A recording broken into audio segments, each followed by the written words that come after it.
kadang perempuan itu kan yang musuh utamanya adalah yang dikelola dengan perasaannya gitu. Kadang jadi terbelenggu, makin jadi bimbang sama perasaannya sendiri. Mohon penjelasannya. Tadi Ustadz menyampaikan bahwa siapa yang mengenal Allah maka akan mengenal takdirnya. Kadang-kala gitu ya, kalau misalnya kita dapat ujian gitu, jadi kadang kurang peka sama tanda-tanda bahwa Allah tuh tenang, nanti ada kemudahan setelah ini. Maksudnya bagaimana caranya kita itu peka dan dalam setiap menghadapi masalah yang datang gitu Ustadz. Terus kadang perempuan itu kan yang musuh utamanya adalah yang dikelola dengan perasaannya gitu. Kadang jadi terbelenggu, makin jadi bimbang sama perasaannya sendiri. Mohon penjelasannya Ustadz, terima kasih. Gimana kita biar nggak terlalu repot dengan perasaan kita yang kadang overthinking dan cemas berlebihan ketika lagi ada masalah. Biar perasaan kita itu lebih tertata aja, lebih wajar lah gitu, nggak berlebihan. Jangan sampai kita jadi orang yang berlebih-lebihan, kegores sedikit di ujung jari, perbannya sampai ke sini. Itu analogi ya. Ada orang yang masalah sedikit tapi responnya tuh luar biasa gitu. Gimana caranya? Kalau laki-laki mungkin agak mudah karena dia emang kurang berperasaan sih. Laki-laki kan lebih banyak pikirnya, sisi berpikirnya daripada sisi merasanya. Kalau perempuan lebih banyak sisi merasanya daripada berpikirnya.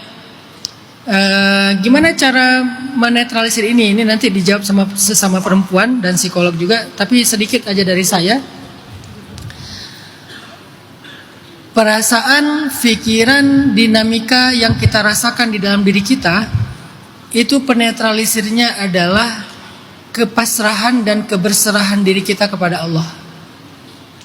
Jadi obatnya itu istislam dan tawakal. Apa yang membuat kita responnya wajar, gak berlebihan? Karena kita udah nyerahin masalah itu kepada Allah. Semakin baik kita menyerahkan satu masalah kita kepada Allah, semakin mudah cara kita untuk berdamai dengan masalah itu.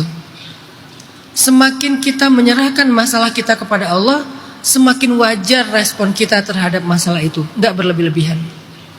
Orang yang merespon masalah secara berlebihan, itu biasanya karena dia overthinking, anxiety, playing victim, manipulatif. Ada banyak kemungkinan. Semoga bukan manipulatif dan playing victim ya. Kalau ini masalah sih. Semoga cuman karena overthinking sama anxiety. Gimana kalau overthinking dan anxiety? Serahin sama Allah, belajar ilmu tawakal. Itu ilmu yang luas sekali. Ilmu yang penting sekali untuk hidup. Jadi coba kalian explore, browsing, cari tentang ilmu tawakal itu kayak gimana. Ayatnya, hadisnya, nasihatnya, teorinya seperti apa. Insya Allah itu akan memudahkan kita dalam merespon masalah secara wajar. Kemudian gimana ya caranya biar lebih spontan? Mungkin yang pertanyaan pertama itu bukan peka, kalimat yang lebih tepat, spontan. Gimana biar lebih spontan?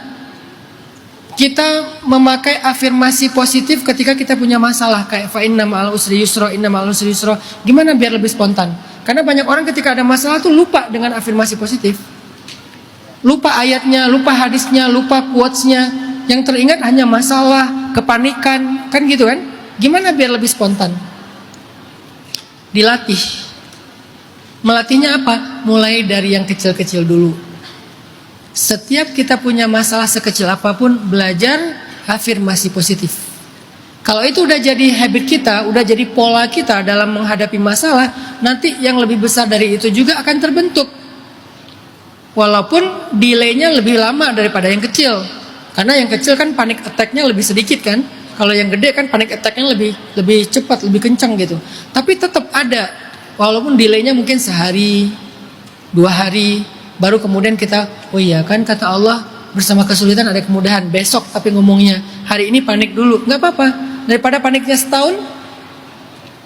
Jadi kita latih pelan-pelan dari yang kecil sampai kemudian kita punya fast respon dengan cara afirmasi positif terhadap setiap masalah dan kesulitan yang kita hadapi dalam hidup kita.